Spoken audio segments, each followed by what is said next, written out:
How to install Waze application on Android device. Hi everyone, this is Kate and welcome back to another video, and on today's video we will learn how we can install Waze application on Android device. So without further delay, let's get started. First of all, launch the Google Play Store in your device and make sure that you are logged in with your Google account.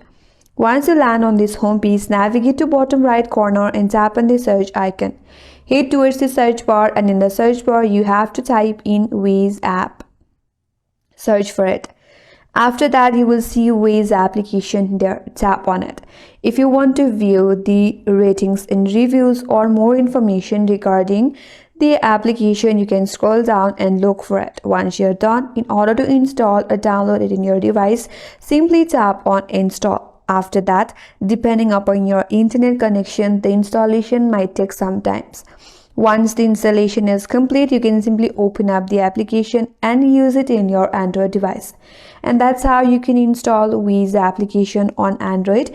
And that's all for today's video. Hope this video was helpful, and if you're new to our channel, consider subscribing. Thank you for watching and stay tuned for more videos.